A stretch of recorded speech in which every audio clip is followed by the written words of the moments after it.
Hi friends, hi Summit families, hi bigs and littles. I'm missing you all so much. This is definitely uncertain times, but they can be exciting times too. So this is my house, Summit friends. This is where I live. So occasionally you might see a dog or a cat or one of my children walk through. But I just wanted to stay connected to you guys the best way that that I can, and right now that's going to be through videos. So I am going to be working on like a snack time with Miss Rachel. First up might be some banana bread. I hope you all like banana bread. Some other ideas would be like our owl toast that we did in our cooking class. Just some small little videos to keep you guys busy at home. Hopefully you're still spending time connecting with your teachers and maybe doing some schoolwork at home, which can be fun. And that's where I want to bring some fun into it. But I also wanted to just see you guys and maybe read to you a little bit. I know some of you have read the According to Humphrey books in Miss Ashley's room. Maybe you've read it on your own. It was one of my favorite stories to read to my boys when I would put them down at bedtime. So this book that I'm going to read to you is number 5 in the Humphrey series. It's Adventure According to Humphrey. So sit back, relax. We're going to read a chapter each time, and here we go. So, chapter 1, we set sail for the library. Guess what I did this weekend? Heidi Hopper blurted out one sunny Monday morning. As usual, my friends in room 26 of Longfellow School had come back to class with wonderful stories about what they had done over the weekend. Raise your hand, Heidi, please, said Mrs. Brisbane. Heidi had been better about speaking out of turn lately, but she still slipped up once in a while. After all, she's human. When Heidi raised her hand, Mrs. Brisbane asked, "Okay, what did you do this weekend?" "We went on a hike to a cave and waded through an underground stream," Heidi proudly explained. "I was so amazed I almost fell off my wheel. That's what happens when you stop spinning too quickly." A cave with an underground stream? Now, that was an adventure. Sounds like quite an adventure, Mrs. Brisbane agreed. Then she noticed all the other hands waving around in the air. It looks like a lot of you had an adventure. Oh, yes, they had. Lower your voice, AJ. And Wait for the Bell Garth had gone bicycling. Miranda Golden, whom I think is golden because she's an almost perfect human, visited the zoo, where many large and scary animals live. Sit Still Seth had gone horseback riding. I had Humphrey at my house, I heard that Kirk Chin proudly announced. We had an amazing time. Right, Richie? What? Repeat it, Richie, please. With Humphrey at my house, Kirk repeated. Yes, Richie reached across the aisle and high-fived Kirk. It was true. I had a great weekend at Kirk's. I got to watch TV and listen to people talk. Richie came over too, but whenever he and Kirk did something fun, like going outside to fly a kite or toss the ball around, they left me behind. I know that small furry creatures don't usually like things like that, but a classroom hamster who goes home with a different kid each week, I must admit, sometimes I feel a little left out. After all, I'm always ready to help my friends or even my teacher or principal solve a problem. It would be nice if they let me share in their adventures too. Don't get me wrong, people have been very nice to me.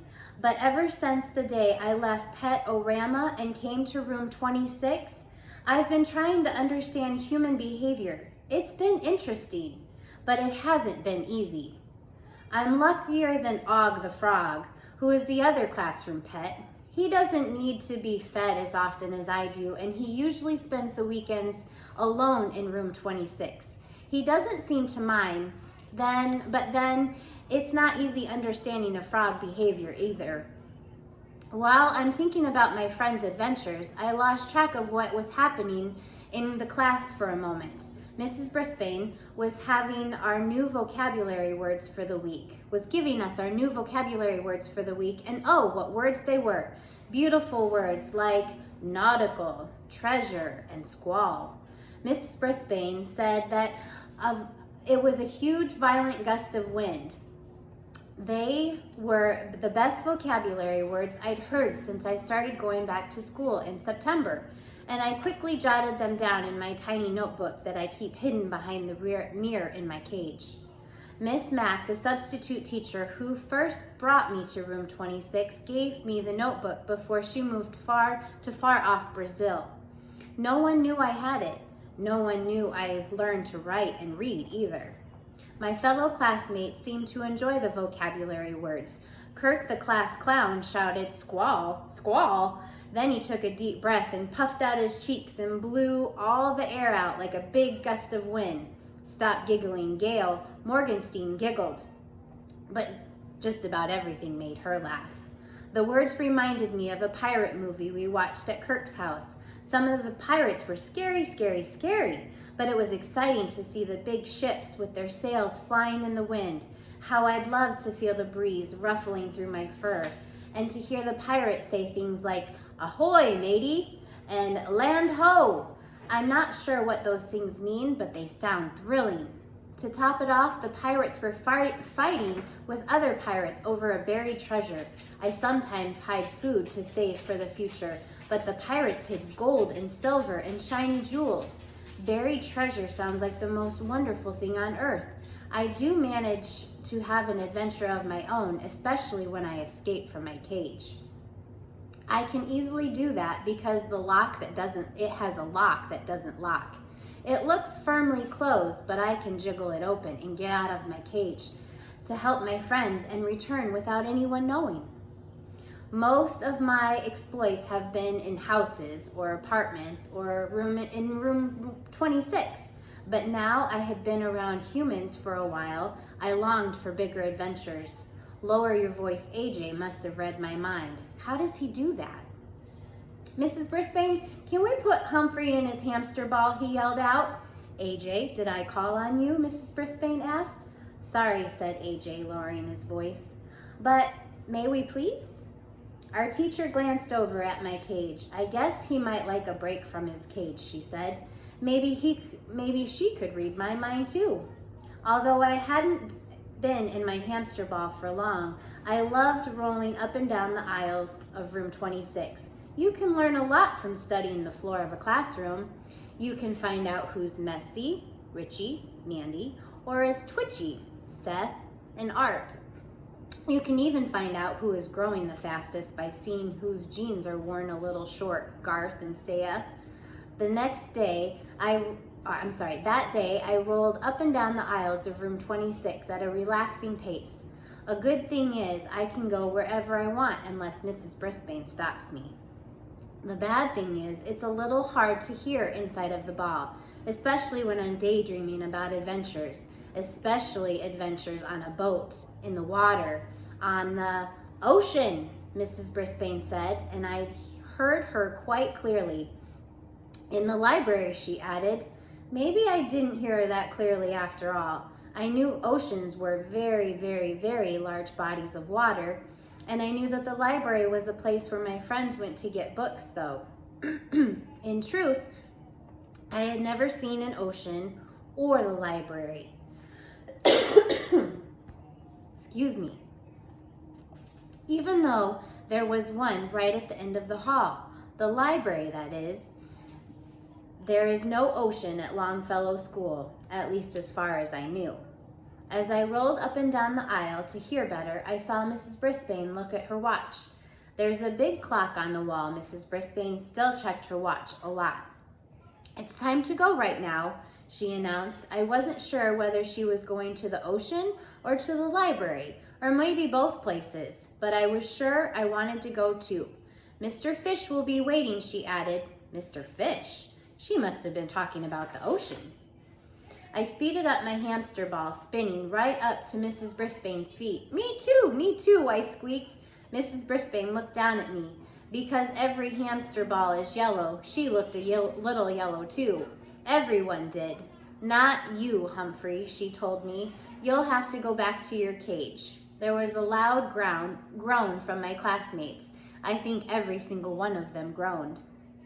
"We can't take Humphrey to the library," Mrs. Brisbane insisted. "What would he do?" Miranda, dear golden Miranda, raised her hand and the teacher called on her. "He wouldn't hurt anything," she said. "He could stay in his hamster ball."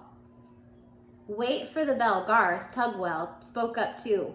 "He's never been to the library before." "Very well," Mrs. Brisbane said. "Just keep an eye on him." And that was it. As Garth picked my hamster ball up, I realized that Og would be left behind.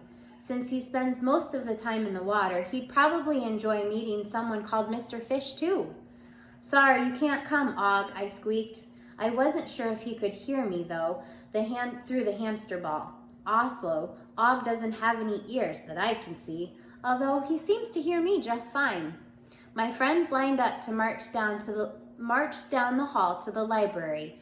You have to be quiet in the library, Humphrey Dumpty," AJ bellowed, "and you can't check out books without a card." I was too busy trying to stay upright to figure what kind of card I needed. I know Garth tried to hold the ball steady, but it was a bumpy trip. Even though I felt a little queasy and uneasy, it was well worth the trouble because the library was huge, huge, huge, lined with colorful shelves. I love books, especially ones that Mrs. Brisbane reads to us. Although she can be as serious as a teacher when she needs to, she becomes a new person with all kinds of different voices that make my whiskers wiggle and my fur stand on end. "Sorry we're late, Mr. Fish," she said. At least I think that's what she said. "We brought Humphrey along, a member of our class," she added. Suddenly I saw a large pair of round eyes surrounded by a pair of round glasses peering down at me. "So, this is the famous Humphrey," Mr. Fish exclaimed. "Welcome to the library." "Thanks, thanks, thanks," I replied politely, although I know all he heard was squeak, squeak, squeak. "I'm Mr. Fitch, the library," he continued. So it was Fitch, not Fish. But he looked a little bit like a fish with his big round eyes and his large round mouth. There was that shirt. Sorry guys, my allergies are bothering me. Then there was that shirt with the black and white stripes with all the blue water behind him. Was that all the blue water going down the library? What was all that blue water doing in the library? Was this the ocean after all? "Humphrey, look at all the fishies. Lower your voice," AJ shouted in his loudest voice. Garth held my hamster ball up, and then I stopped swaying from side to side. I saw lots and lots of blue water filled with lots and lots of fish. "It's an aquarium," AJ explained. That's a home for fish." Oh yes, it was quite a home for fish. There were orange fish, silvery fish, fish with black and white stripes, like Mr. Fitch's shirt, big fish, little fish, and more. There was even a tiny boat at the bottom of the aquarium, which started me wondering just whose boat it was and what happened to the owner. The ship was small. It looked like the right size for a hamster, but it didn't look very seaworthy. What happened to make it sink? Was it an accident? Bad weather? Not too likely in a library. Maybe it was pirates. "What do you think, Humphrey?" Mr. Fitch asked. "Eek!" I squeaked, and it just slipped out. Actually, I was thinking I'd like to be out of the hamster ball so I could see better, but I was lucky to be in the library at all. So it wouldn't be polite to complain. "Hey, Humphrey," Kirk leaned down close to the ball. Why did the fish go to the library? I knew it was one of Kirk's jokes, but I didn't have an answer, so I just squeaked politely. "To find some bookworms." Kirk gleefully answered. "Oh," I squeaked, even though I wasn't sure books had worms in them unless they were books about worms. "Okay, folks, gather around," Mr. Fitch told my classmates. "We have a lot to do today." As my friend sat on the floor, Garth gently set me down near him so I could start rolling my way around the room. That's when I got a better look at something even more amazing than the fish. Books. Red, blue, green, yellow, pink, and purple books. Big, thick, tall, thin, shelves of books all the way to the ceiling. Racks and stacks of books everywhere. I didn't know there were so many books in the whole wide world. Yet, here they are in one big room in Longfellow School. I tried to make a sudden stop as one of the books caught my attention because of the big pirate on the cover and the pirate flag. It was too hard to make out the title from behind the yellow plastic. Jolly Roger's Guide. "Attention, please," Mrs. Brisbane said in her most attention-getting teacher voice. I rolled a little closer so I could hear what she was saying. "A test," she said. Oh my, we were going to take a test and I didn't have my little notebook and pencil with me. No one had mentioned that there would be a test when we came to the library. I still couldn't hear very well, but did I hear Mr. Fitch say, "What floats?" It didn't sound like a spelling test or a math quiz. I rolled to the front of the group, staring at the aquarium for a closer look. "Yes, Mandy," Mr. Fitch said. I couldn't hear her, but she must have raised her hand. "Mr. Fitch, I think we should take Humphrey out of his hamster ball so he can get some fresh air." What a nice girl Mandy was. I used to think her name was Don't Complain, Mandy Payne, but she hardly ever complained anymore. "That's a good idea," Mrs. Brisbane said. "I was thinking about what my hamster would like," Mandy replied with a pride in her voice. She did have a very fine hamster, thanks to me. And if I was let out of my ball, I could roam freely and get a closer look at all of those beautiful books. "Here," Mr. Fitch said, as Kirk opened the ball, "put him in this." This turns out to be a little square on his desk surrounded by books. Because his desk was lower than the aquarium, I had a good view of what Mr. Fitch was doing. "Class, Mr. Fitch is going to let us use his tank to do some tests to figure out what floats and what doesn't, and why," Mrs. Brisbane explained. I stood up on my hind legs to get a better look.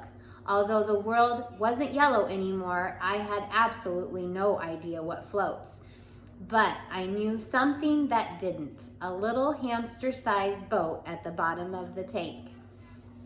If he seeking adventure, mateys, the only place to look be high seas, from Jolly Roger's Guide to Life by I.C. Waters. That was the end of chapter 1. Chapter 2 is called Sink or Swim. So I can't wait to see you guys tomorrow. Bye, guys.